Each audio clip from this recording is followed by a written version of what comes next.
Oh, we got it. We took care of it. Yep. You guys. Okay.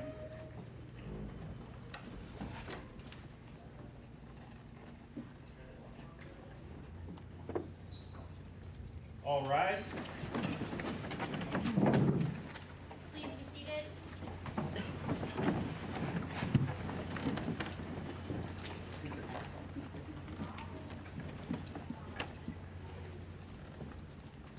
We're on the record in the Second Judicial District, Latah County. This is the Magistrates Division of District Court. This is State of Idaho versus Bryan C. Kohberger, cause number CR 29222805. Mr. Kohberger is present in court. He is in custody. He is appearing with his attorney, Ms. Taylor, Mr. Thompson, Ms. Jennings, on behalf of the state. This is the time set in the matter for initial appearance. Mr. Kohberger, I am going to advise you of the rights that you have in this case. I am going to go over the criminal complaint with you, and then we're going to discuss setting the matter for further hearing. You have the following rights. You have the right to remain silent. Anything you say can and will be used against you. You have the right to the presumption of innocence. That means the state bears the burden to prove that you are guilty of this offense beyond a reasonable doubt.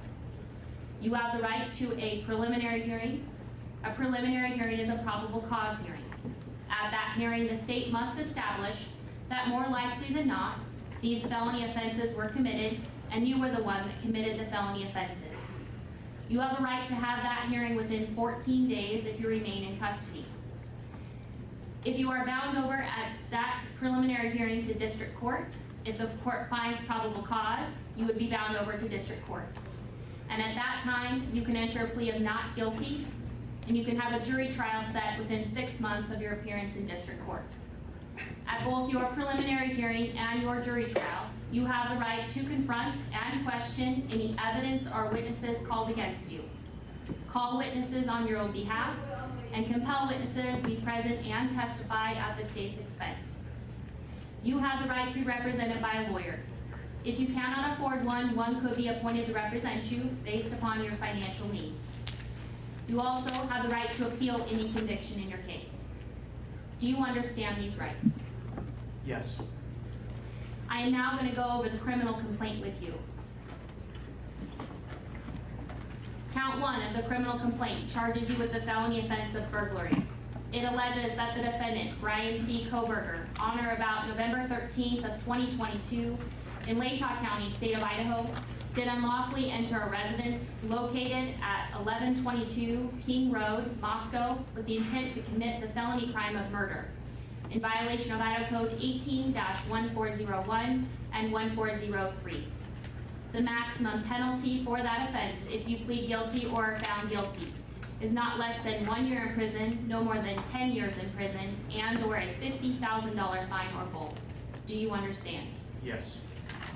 Count 2 alleges that you committed the felony offense of murder in the first degree.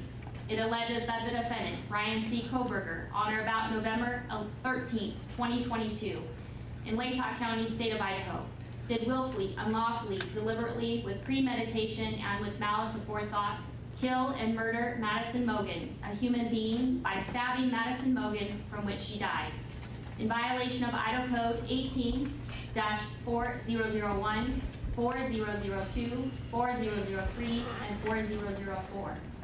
The maximum penalty for this offense, if you were to plead guilty or be found guilty, is death or imprisonment for life. Do you understand? Yes. Count 3 alleges that you committed the felony offense of murder in the first degree. It alleges that the defendant, Bryan C. Kohberger, on or about November 13th of 2022 in Latah County, State of Idaho, did willfully, unlawfully, deliberately, with premeditation, and with malice aforethought, kill and murder Kaylee Gonsalves, a human being, by stabbing Kaylee Gonsalves, from which she died, in violation of Idaho Code 18-4001, 4002, 4003, 4004.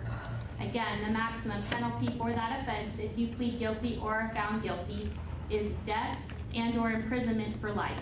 Do you understand? Yes. Count 4 alleges that you committed the felony offense of murder in the first degree.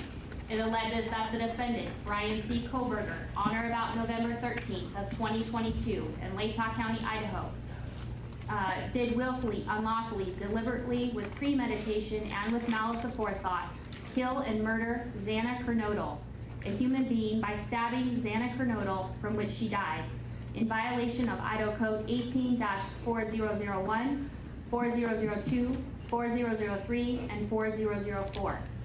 Again, the maximum penalty for that offense, if you plead guilty or are found guilty, is up to death and/or imprisonment for life. Do you understand? Yes. Count 5 alleges that you committed the felony offense of murder in the first degree. It alleges that the defendant, Bryan C. Kohberger, on or about November 13th of 2022, in Latah County, state of Idaho, did willfully, unlawfully, deliberately, with premeditation, and with malice aforethought, kill and murder Ethan Chapin, a human being, by stabbing Ethan Chapin, from which he died, in violation of Idaho Codes 18-4001, 4002, 4003, and 4004. And again, the maximum penalty for this offense, if you plead guilty or are found guilty, is up to death and imprisonment for life. Do you understand? Yes. And Mr. Kohberger, would you like to represent yourself, hire a lawyer, or see if you qualify for court-appointed counsel? I have court-appointed counsel. Court has reviewed your application for attorney at public expense. I do find that you are indigent and do qualify for court-appointed counsel. I will appoint Ms. Taylor to represent you in this case. Ms. Taylor, have you had an opportunity to speak with Mr. Kohberger about speedy preliminary hearing and setting this matter? Your Honor, I have. We would ask the court to set the status hearing in a week or two to make the final determination. Okay. And Mr. Thompson, Ms. Jennings, are you in agreement with that? That's fine with the state, Your Honor.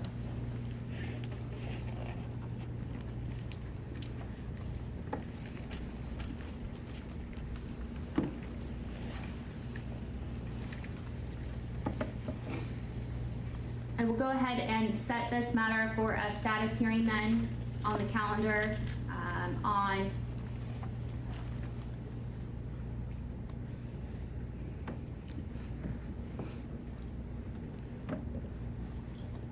January 12th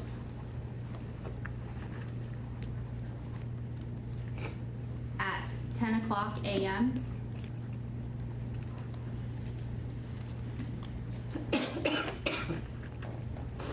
We will make sure notice is sent, and then Ms. Taylor, do you wish to argue bail at this time? Your Honor, I would like to ask the court to consider setting a bond. Mr. Kohberger right now is on a no bond hold, but it's a limited request as I don't have enough information. We are new to the case. We haven't reviewed very much in the way of information about the case, and we have just done our own work on the case. But we would want the court to know that Mr. Kohberger has a good family that stands behind him. And Mr. Thompson. You know, the state's position is that Mr. Kohberger is not entitled to bond in this case. We can take charges as is noted on the arrest warrant itself.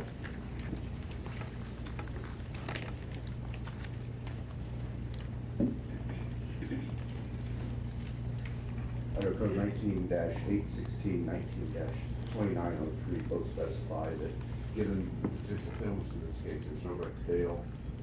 The defendant was arrested 3,000 miles away across the country, where his family is. We ask that he remain in custody.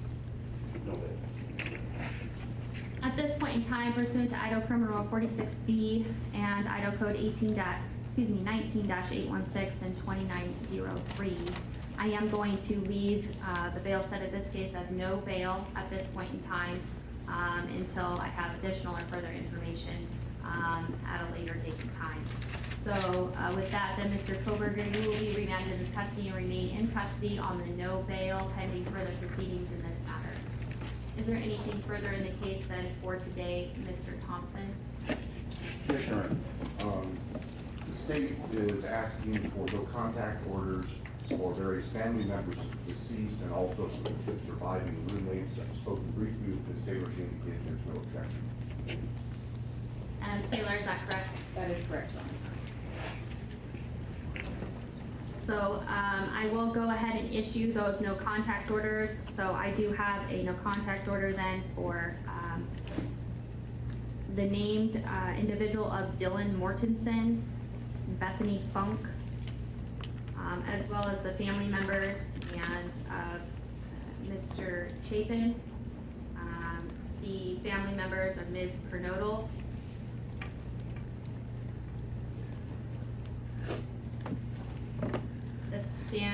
excuse me, yes, Mr. and Ms. Laramie, Mr. Mogan, Ms. Cheeley, and then a number of members of the Gonsalves family. Those specific names will certainly be provided to you, Mr. Kohberger, by way of being provided notice of these documents. You'll get a copy of these no contact orders. What you do need to be advised of and what will be in this no contact order is you are prohibited from having any contact with them whatsoever. You cannot contact them through third person, in writing, or by any electronic means. You cannot Facebook, Snapchat, Twitter, Instagram, use the phone to communicate with them, or otherwise any form of communication in direct or indirectly with them.